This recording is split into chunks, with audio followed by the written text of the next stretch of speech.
دوستوں last video میں industrialisation کو ایکسپلین کرتے ہوئے میں نے ایک ٹرم کا استعمال کیا تھا اربنائزیشن. آج کی اس ویڈیو میں ہم جس ٹرم کو سیکھنے جا رہے ہیں، جس ٹرم کو ہم لوگ ڈسکس کرنے جا رہے ہیں، جس ٹرم کو ہم لوگ سیکھنے جا رہے ہیں وہ ہے اربنائزیشن. لہٰذا آپ سے گزارش کی جاتی ہے کہ ویڈیو آخر تک دیکھیے، کیونکہ آج کی اس ویڈیو میں بہت ہی سادہ اور آسان الفاظ میں سمجھانے کی کوشش کروں گا کہ اربنائزیشن سے کیا مراد ہے، اربنائزیشن کب ہوتی ہے اور کیوں ہوتی ہے.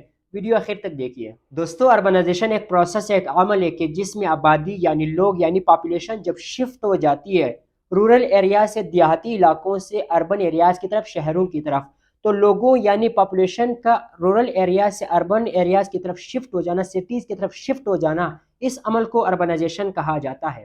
دوستو اربنائزیشن کی جو ڈیفینیشن ہے وہ یہاں کمپلیٹ نہیں ہوتی، صرف اس سے کمپلیٹ نہیں ہوتی کہ جب آبادی شفٹ ہو جاتی ہے رورل ایریا سے اربن ایریاز کی طرف، بلکہ جب آبادی شفٹ ہو جاتی ہے، اس شفٹنگ کے ساتھ ساتھ، آبادی کی شفٹنگ کے ساتھ ساتھ جب سٹیز گروتھ کر جاتی ہے، جب سٹیز ڈیولپ ہو جاتی ہے، تو ان نیٹ شیل کے لوگوں کا اربن ایریاز کی طرف شفٹنگ کی وجہ سے جب سٹیز ڈیولپ ہو جاتی ہے یا سٹیز کی گروتھ ہو جاتی ہے، ان سب کو کلیکٹیولی اربنائزیشن کہا جاتا ہے. آگے بڑھتے ہوئے دوستو ہم مزید بات کریں گے کہ وہ کون سے فیکٹرز ہیں جس کی وجہ سے اربنائزیشن ہوتی ہے. ویسے دوستو اربنائزیشن ڈیفرنٹ فیکٹرز کی وجہ سے ہوتی ہے. جو سب سے جو بڑا فیکٹر ہے، جو میجر فیکٹر ہے، وہ ہے انڈسٹریلائزیشن، کہ جب شہروں کے اندر، ٹاؤنز کے اندر، اربن ایریاز کے اندر جب انڈسٹریز کی اسٹیبلشمنٹ ہوتی ہے، تو اس اسٹیبلشمنٹ کی وجہ سے جو دیہات کے جو لوگ ہوتے ہیں وہ اٹریکٹ ہو جاتے ہیں اربن ایریاز کی طرف، بیٹر اپارچونیٹیز کے لیے، نوکریوں کے لیے، امپلائمنٹ اپارچونیٹیز کے لیے، تاکہ وہ جا کر وہ کام کر سکے، وہاں پر کچھ کما سکے.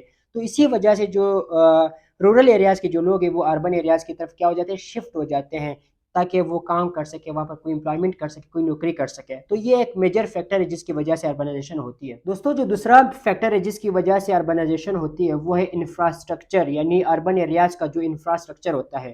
لوگ اس وجہ سے بھی دیہات سے جاتے ہیں شہروں کی طرف، کیونکہ وہاں پر ڈفرینٹ ٹرانسپورٹیشن کا جو نظام ہوتا ہے بہت بہتر ہوتا ہے، اور اسی کے ساتھ ساتھ جو ہاؤسنگ فیسلٹیز ہوتی ہے بہت زیادہ ہوتی ہے، اور پبلک سروسز بہت زیادہ ہوتی ہے، جس طرح ایجوکیشن، ہیلتھ، یہ ساری جو فیسلٹیز ہے، سارے جو سروسز ہے، اس کی وجہ سے بھی دیہات کے جو لوگ ہیں وہ شہر کی طرف چلے جاتے ہیں، جس کی وجہ سے اربنائزیشن ہوتی ہے. تو دوستو یہ چند فیکٹرز تھے جن کی وجہ سے اربنائزیشن ہوتی ہے. اب جب اربنائزیشن ہوتی ہے اس کے کچھ فائدے بھی ہوتے ہیں اور کچھ نقصانات بھی ہوتے ہیں. فائدے اس وجہ سے ہوتے ہیں، اس سینس میں ہوتے ہیں کہ جب رورل ایریاز کے لوگ، دیہات کے لوگ جب شہر جاتے ہیں تو وہ اپنا کلچر لے کے جاتے ہیں. وہاں پر آلریڈی جو شہر کے اندر جو لوگ ہوتے ہیں ان کا ڈفرینٹ کلچر ہوتا ہے، ان کا ڈفرینٹ کلچر ہوتا ہے.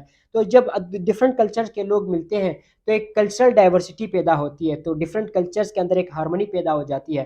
یہ ایک فائدہ ہے اربنائزیشن کا. اور جو نقصان وہ یہ ہے کہ جب لوگ دیہات سے شہر کی طرف جاتے ہیں تو جو شہر ہوتے ہیں وہ بہت اوور کراؤڈڈ ہو جاتے ہیں. وہاں پر ٹریفک کے مسائل ہو جاتے ہیں، پولوشن کے مسائل ہو جاتے ہیں، انوائرمنٹ کے ایشوز ہو جاتے ہیں. تو یہ کچھ غلط، جو کہتے ہیں نیگیٹو اسپیکٹس ہیں اربنائزیشن کے.